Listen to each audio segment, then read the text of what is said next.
Hi, this is Michael Tanner, and I am with our morning trip. We've got today Jeffery Farrell, Jeff Farrell. He's an expert in Salt Lake City about real estate, one of the hottest real estate markets in the nation. He's here to tell us a little bit about what it takes to have a home right now, what kind of financing you can get, any kind of benefits that we could get possibly that any programs that he's aware of, and how the best way, if you're going to just look at what I have to do to be ready to have a home, what kind of things I'm going to have to do. As we say, this is kind of like the 30-minute life coach, I suppose. Anyway, good morning, Jeffrey. Can you hear me okay? I can hear you fine. Thank you. Good morning. Good morning to you. Anyway, as I said, what's been going on? I mean, it sounds like an exciting, crazy market out in Salt Lake City right now. What's it like? Well, compared to? It's a very busy market. It's a very competitive market. There are some challenges, but I think if you have the right person and the right strategy, the right team to work with, that you can mitigate all those problems. Just to give you an example, people are, constantly posting on social media, oh, it's a crazy market. It's insane. Well, I just had a client. We met 10 days ago. She was looking for a townhome in South Jordan. We made one offer and we got beat on that. We made a second offer and we got accepted this morning. So we looked at a total of 5 townhomes and made 2 offers. And here we are today, 10 days later, we're under contract. So Whoa. It just goes to show you that it comes down to what team you work with, who you work with matters, and having a strategy and getting together beforehand with a realtor and a lender and making sure you have all your ducks in a row and have everything together that you can be successful. So the people who are saying it's crazy, it's insane, what that means is that they're not prepared. Okay, there's a lot of websites out there that say, you don't need a real estate agent. We'll buy your house just the way it is. We don't even look at it really too much. I mean, there's some services like that. You don't have to pay $10,000-$20,000 to a real estate agent. What would you say to those people who have a house in like Salt Lake or generally? If you're looking to sell and there are those services out there and those are suitable for some people, but not for everybody, those are suitable for people who are looking for a quick deal right away and maybe have a bunch of repairs that need to be done in their home and they don't have the money and can't afford to finance it to have those done in order to present it to the open market for multiple offers. So if your home has some we call it deferred maintenance, has some problems, maybe isn't maybe an inherited home, maybe it's going through a divorce, those services are great for that. If your home is presentable, livable, then there's no reason why you can't put it on the open market and field as many offers as possible. So you think that what kind of advantages, like I think most people buy or sell a home, what, twice in their life, 3 times in their life they have? About every 9 years, and 9 then more years. about every 9 years, and then as you get older, more infrequently. Okay, so you get married, you have kids, now you have to have a house or something like that. And in 9 years, I have this thing where should I rent or should I own this house? Or what are the costs? Yeah, what are the costs involved in between? Should I buy a duplex? Should I do those types of things? Because we have a really, what is it, 11% growth for the market every year after year in Salt Lake, something. If I had a You mean, house, do you mean price appreciation? yeah. So price appreciation has been statistically about 5 to 6% a year over the past 20 years. But here in our market in the past 5 years, it's accelerated rapidly. Last year, we saw single family homes appreciate between 11 and 13%, depending on where you live in Utah. So in Salt Lake County, it's up around 13%. We had a drastic increase in just December alone of 8%. And I think Wow. January is at about 5 or 6%. So we're seeing a real crush in the market. Multiple offers, a lot of competition, and prices going up quickly. Where are these people coming from? I mean, where are the people? Where are they doing? There's all these Well, people messing up my coffee shop. What is going on yeah, here? I know, and Utahns and locals like to say it's they hate Californians and it's everybody from California. There is a major influx from California, that is true, but we're also seeing people from the Northeast, from Connecticut, New York, New Jersey, Pennsylvania, those areas. We're seeing a lot of people are moving to Texas for tax reasons. A lot of companies are, but a lot of people are also moving out of Texas. I'm seeing personally people coming in from Arizona, Phoenix, Tucson area, and from Las Vegas, from Southern California and Northern California. Did you tell them that we have bad weather every season of the year, that we have road season and I winter do and not, I roads? do not tell them that. No. No, but yeah, it's like, I'm just saying, you people, hey, but so if I'm getting out of college right now, my life is kind of, I'm just saying, just a general business thing. The kids that are getting out of college right now, their life is messed up because of COVID a little bit. There's not the same offers and things like that, right? In a way.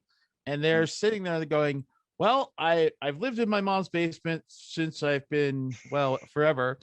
I'm 25 now, 26. Mom doesn't seem to mind so much, but I'd like to get my own place or whatever. Are there like programs for people to get houses or own land or something like that There that they can? are at the beginning of the year, the Utah the Realtors Association has grants available. I believe that program applications ended about 2 weeks ago, and that was a $5,000 grant.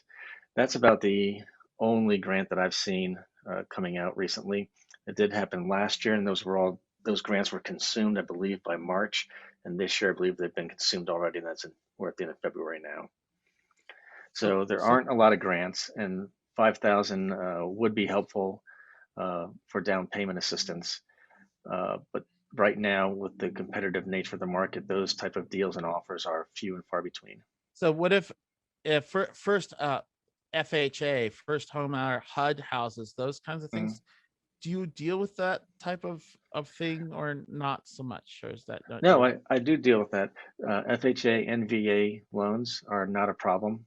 Uh, they are a little harder. You're competing against people who have conventional loans and maybe have a little bit more down payment available to them, and people who are paying cash. We've seen cash offers increase by about 20% this year. Last year, I believe 1,000 people paid cash for a home, and so far we're looking at about 12. About I'm sorry, there were 1,000 cash offers in the previous quarter. In this past quarter, there are 1,200. So it's gone up by 20%. So 20% more people are paying cash. So you're competing against them and you're competing against conventional loans. But FHA and VA are doable. You just need What's to an adjust NVA? a VA, Veterans Administration. Oh, VA. Hmm. Okay. So Yeah, if you were in the military, not everybody goes to the military, but correct. but But we if have a you high were in the percentage mil, inside you. yeah, if you were in the military, that is an option for you, and it's a good option. Okay, so they're paying cash. I used to work a job where people would write their own paper. They'd say, "We'll lend the money and come back." Uh, Mhm. do you see things people where people are just holding their own paper on their house, or is it? Have you seen anything like that recently, or is it just cash loans? I've seen a lot of interesting and complicated deals and some creative financing. I've seen people who have gone and in order to compete with a home that they really wanted, they wanted to make a cash offer. So they actually took money out of their 401k. They took out 500,000, paid cash for the house. They refinanced it with a lender. They'd had the lender set up ahead of time so they knew exactly what they were going to do. They put a plan together. Then as soon as they bought the house, they refinanced it and put the money back into their 401k because you have about 60 days to do that. So I am not a financial advisor. I am not a CPA, and I am not a loan specialist. So I'm just telling you what I have seen, but I cannot advise about how to make that happen. But it is a How do possibility. you? I guess negotiating for a house is like negotiating for an apple at the grocery store or any other good or service, or is it very different? How would it It's be very different than different. saying I'm going to buy a car versus buying a house? Is it the same? It's Or very different, especially if you're talking about buying an apple because you walk into the grocery store, they're like, "Hey, it's 2.50 a pound for apples," and that's a set price, and there's no negotiating in the grocery store. And also, houses are very much like I like to say, like steaks in the refrigerator at the grocery store. People look at it and they go, "Oh, that's a really nice steak," and people are used to the market being a little bit slower, and they come and they say, "Well, I'm going to come by. I'm going to go back and I've looked at that house, and I'm going to come back in 2 weeks and look at it again." Well, that steak goes bad after about a week in the refrigerator. And so it's the same thing with houses. They're gone. Like right now, the average days on market is 8 days, and that's average. okay, So that means that when the average home goes on the market and it is under contract in 8 days, What I'm seeing is that in the lower price points, in the first time home buyers, someone who's Yeah, never bought a home, 250, right? yeah, Okay, so yeah. between But it, 250 and 500, that's the most competitive section of the market, and those homes are going in about 2 days. whoa, like, and that's just Salt Lake. That's Salt Lake, because I've seen it go up $500,000 in Ogden. I've seen other houses in other areas. Saratoga Springs is just crazy. They can't build the houses fast enough. Hmm. We're going to get a lot of sprawl like this. What do you see every 9 years? You say that everybody changes their house, right? Are these On people average. okay? So are these younger people buying houses to hope for an investment, you think, or do you think that these are just everybody? Everybody's flipping their house, or what do you see it as in this market the way it is right now? I don't see that everyone's flipping their house because the biggest problem that homeowners, from what I'm hearing from my clients, is that we want to sell our home, we want to get a new home, but we're worried about the market being so competitive that we don't know where to go or where we're going to buy. So the common misconception is that we sell our home and we've got nowhere else to go, and we have to find a home in 30 days. We're not going to find a home in 30 days because inventory is so low. Well, there are ways of also mitigating those problems.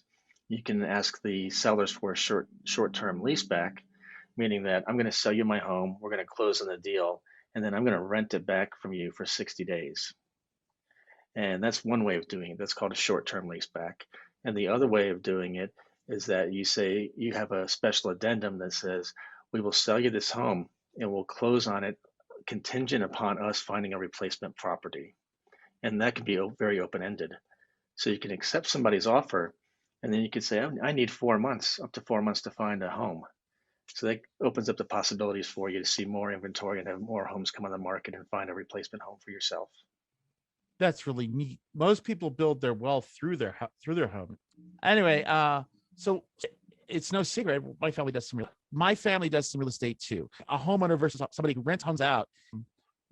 How do you, in this market, is this a good time to say, I'm going to buy a second house, or I've got a little bit of money, and I want to set up rentals, or I want to buy a duplex or something like that? Have you handled some of that recently? Or Absolutely. okay, what kind of things I have to be ready for? How hard does my heart have to be to make it through this? Is it going to be easy, or do you Uh, manage that? I think it really comes down to planning, setting your expectations, meeting with a knowledgeable realtor, and knowing exactly what the market's doing, where you can buy, what your affordability is. Like I'm looking for an investment property, and my affordability, my maximum offer I can make is this much, and I'm looking for this much of return. When you're looking for an investment property, it's a very different mindset because you're not living in that property. You're not going to have emotional attachment to it. It is strictly a business decision. So actually, the people that we are closing the townhome today, they said as soon as we buy this townhome, we want to buy an investment property. We're looking for a duplex. Can you help me with that? Absolutely, I can help them with that. So we're going to close on this in about 10 days, and then we're going to start looking for a duplex for them. And so now we're going to have another meeting completely separate from a residence. Okay, this is a business decision. Here are our finances. Here's how we're going to craft the deal. Here are the areas we can look in, and here's the price point we're looking at. I've done a little bit of commercial. But people may not realize that the rules for commercial is very different than doing real estate, like just like houses, right? A real Mhm. houses that we're going to live in, houses that we're going to purchase. Uh, it's a little bit more of a wild west. Could you talk a little bit about that? So if they're going to invest, To be honest, I don't have much commercial experience at all, so I strictly do residential. okay, I do have partners available that I work with right here in my office that do handle commercial. you've done some duplexes and things like that. Like Yes, that, is there? investment properties, yes, but not commercial. Okay. How do I what is the best way? I mean, some people say it might even be better to skip college right now and to start just doing a job. and, and because if I'm greedy, I can I can avoid 80, $90,000 of debt on my shoulders when I'm 25, you know? It's a risk that I'm willing to take because I want to have like 7 houses or 4 houses or whatever it takes. Um, what would you say to somebody who's going through I'm going to set, I have an 18-year-old, he wants to go to college, or we want to do investment or something. It's a tough thing, and I don't want him living in my basement for very much longer. You understand me, sir?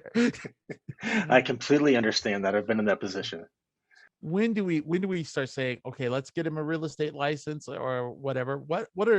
What's a good age to start in, like, somebody starting your business, or you know is there any like age that's really great for you think of, or so we can start getting some money going, that kind of thing?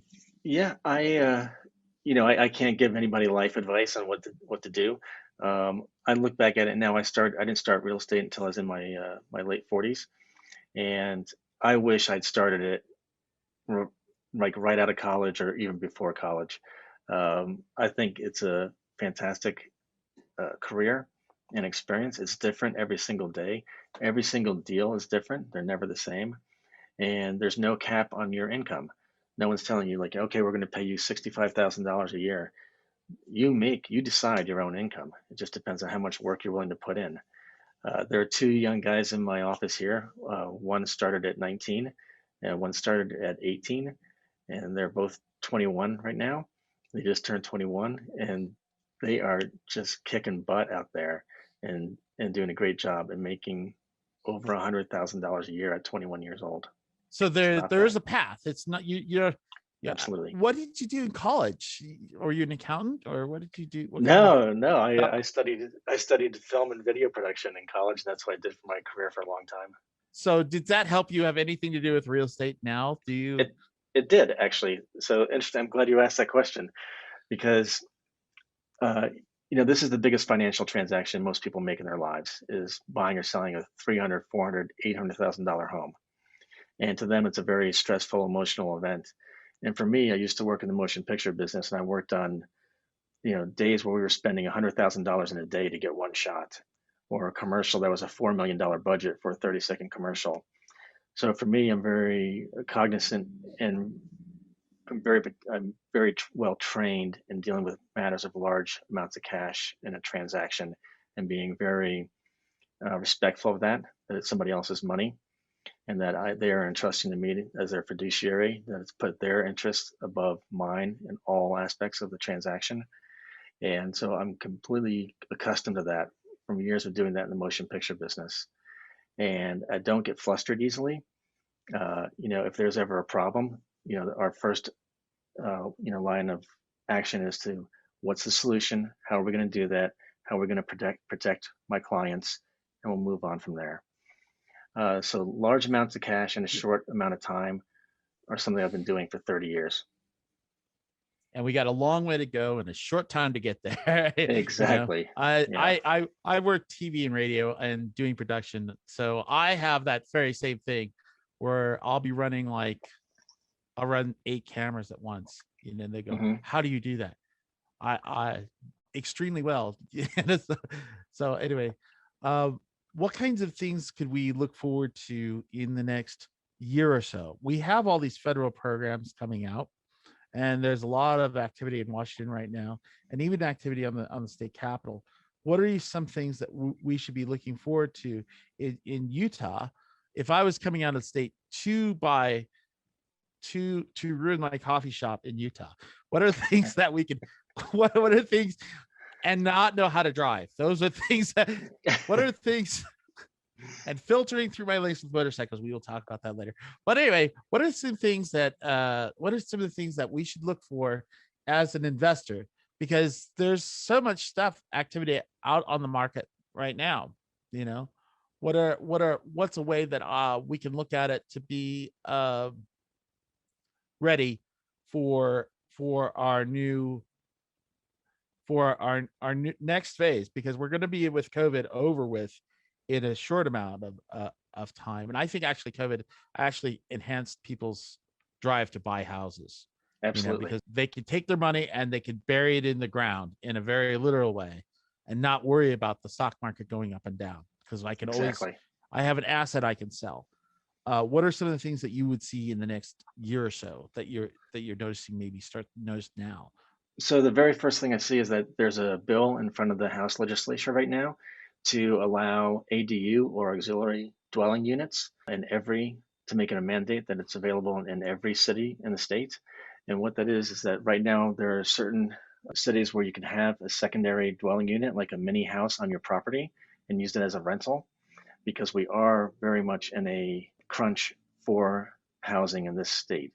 It started back in 2008, 2009, 2010, when a bunch of home builders went out of business because of the financial disaster then, and all the mortgage fraud that was going on. So builders went out of business, and nationwide we're 5 million homes short of normal production. So that's affected this state where the builders are building as fast as they can, but they can't build to keep up with demand. So Salt Lake City and a couple other cities enacted an auxiliary dwelling unit law, which said that they could have a secondary unit on their home, on their property, and rent that out. So it's a rental unit. And now we're hoping to see that that's going to become a mandate statewide, that people can put up ADUs on their property and rent those out. So that will take some pressure off the rental system. And also, I guess President Biden is putting out a bill. He's floating a bill that's going to give a $15,000 stimulus package to new home buyers to help more people buy their homes. That's great. I don't know enough about that to really comment about it, but I thought we don't have a shortage of home buyers. There are plenty of buyers out there. What we have is a shortage of homes available. I'm going to just tell you, if you're working 40 hours a week, I mean, I have friends and they're working at the grocery store, right? And they're doing 46. They can't afford their rent, let alone a house right now. It's right. It's stupid and ridiculous. If we're going to say, well, we're a very conservative state. If you work, we're going to make sure you're going to be okay. And except that you don't have any place to live. And there are people that work 60 hours a week right now. They're not going to be salespeople. And we just know that. Like, I know that if I'm walking a celebrity through a park, it's a different job. Yeah. And so that's being able to deal with people. Not everybody's going to be able to deal with people to the same level. Like, how do we ensure in the future that we're going to have houses available? Besides, we do build our way out of this. Do we redesign what we're doing? Do we go higher? That's what's going to have to happen? Are we gonna So you're already seeing that. We're already seeing that now in Utah, is that builders are running out of land, and the land they can find is smaller and smaller. And so to maximize their return, they're not building homes on it. They're going vertical. They're doing townhomes. They're doing condos. That's what's happening right now. If you look at Harriman, Riverton, we're seeing a lot of townhomes going up. South Jordan, that's where my office is right now, and we're seeing everyone going vertical. And that's what to maximize their return on the dirt they can purchase. Okay. As we come closer, we've got about 8 minutes left. Okay. Because we do, and I know you were writing a bill. Well, it's not a bill, it's a deal, right? It's a proposal. It's something to give to somebody, as I called you. So I really appreciate the time. What are some of the? Let's go through 5 things before they come see you, right? And yep. You'll give us you promised to give us your website and your LinkedIn and stuff like that. Okay. Because we're going to list that up after, and you're going to hear us hit subscribe, and things so they can talk to you. What are some things, like 5 things they need to have ready, even if they're not ready quite yet? What are 5 things that you'd like to see before they come see you, before they come by you? That's an awesome question, and I wish everyone would ask me that. And the answer is number one, when you start thinking about you want to buy a home, the first thing you need to do is pull up your FICO score, and you can get that free. You can go online and just search free FICO score, and all the companies will give you a one-time chance to get your credit report for absolutely free. You can peruse your credit report. If there are any mistakes on it or any problems, you can just say, hey, this isn't true. You can have those fixed, or at least recognize what needs to be taken off your credit report, so you can have those amended later, and a lender can help you with that. They can definitely help you with that. Get your FICO score, get your taxes together. You have to have 2 years tax returns in order to get a mortgage. Get your bank statements together, at least 2 to 3 months of bank statements, and a couple of pay stubs, at least a month or 2 months of pay stubs. Keep those all together. You can all get that electronically now. You can just ask your employer, hey, I need my past 2 months of stubs. Once you have that. I object. I work for myself. What do we do then? Well, you work for yourself. You have you have your tax returns, correct? Right. And you have your bank statements. Yes. There you go. That That I'm just saying because that's a lot of people right now. So sure, gig workers or sure. whatever. Yeah. Okay. And let's go. So we got throws three. FICO score. Get my taxes. Get my bank. What else do I need? And you need your pay stubs. My After pay that, stubs. Okay. yep, you come meet with me. We get that all together. I put you in touch with a great lender. The lender's going to, before we even go look at homes, the lender is going to tell you. So we don't want to go out fantasy shopping. We don't want to go out and say, you know, I think I can qualify for 500,000. Well, how do you know? Well, I just think I can. Well, we don't make financial decisions on hunches, right? We do it with data and with, advice from professionals who can tell you exactly. So then we can take that, we go to the lender, and in 24 hours, the lender can say, hey, look, I can get you, you know, pre-qualified for probably around 500,000. And then we know we've got a window of what we're going to be shopping for. We know exactly what you're going to buy. And then we start looking at a plan to go out and find those homes, exactly what neighborhood you like, what areas you fantasize about living in, and we go from there. Usually that's the first house is because somebody got married or something like that, right? But if somebody's a single person because they just don't want to keep being messing with the landlord all the time, Mm-hmm. well, and let's say they get a townhouse or a condo, I think that's a nice option. What should what kind of price range are we looking at? Salt Lake, just one bedroom by myself, no landlord kind of thing. What Mm-hmm. kind of thing, what kind of price should I be looking at for one person who's always going to be by themselves?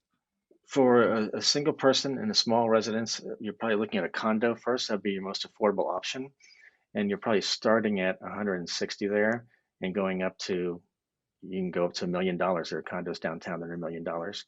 But normally you're looking between 160 to 300 would be a nice place.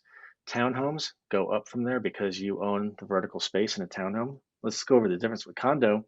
You don't own the vertical space or the horizontal space. You just own the unit that might be, if you imagine a tic-tac-toe board like the Brady Bunch, you might be in the middle of the box or somewhere else in that box. So that's a condo. Townhome is vertically integrated. So you own from the foundation to the top. So townhomes cost a little bit more, and we're looking at those running from about 275 to well over 400. But 275 to 400, you can find a very nice place. So we're looking at townhomes. Townhome. So it's the best thing is if you get out of the house and get a real job, get yourself a townhome, and do those or a appreciate? condo. Or a condo? They do. They actually appreciate faster than single family homes right now because there are even fewer of them and there's more demand because the townhome and the condo have become the first home buyer's initial step into owning real estate. It used to be you go and find a small little home in Salt Lake County and you can buy it for $200,000. Those days are over with. You need to start and get a condo or a townhome, wait a couple of years, build your equity, roll that equity into a single family home. Okay. All right. Well, anyway, I've been with Jeffery Farrell. You can find him on LinkedIn like I did. You can also, what are you on the Twitter Veer or what are you, how do we reach you? You can find me. My website is utahlifestyle.com, and that's where you can find all the homes for sale in the Valley. You can also reach out to me on email, jeff@utahlifestyle.com. You can find me on Instagram, Jeffery Farrell Realtor. It's Farrell, Farrell, Jeffery Farrell Realtor. And you can also find me on Facebook. It's Jeffery Farrell Realtor. Well, I am, as I said, I'm Michael Tanner. Please hit the subscribe. It'll be like over there or over there or over. It could be up here. It could be just right there. Anyway, but yeah, we've been with Jeffery for a little bit. We hope to see you on Monday morning, the morning trip, and we'll just be going out here with a good song and a good happy voice, as we're going to pretend that because we had to do a little production, but we'll still do it for you. Everybody just join with us on the morning trip every Monday morning, Salt Lake City time. Well, it's 4 a.m., and if you're on the West Coast, it's a little early. It's 3 a.m. But if you're on the East Coast, you lucky dogs, it's going to be on 6 a.m. And we hope to hear from you soon, but you can listen to it at any time. Why wouldn't you? Anyway, thank you so much. I'm Michael Tanner with Dice Media Group. We're out.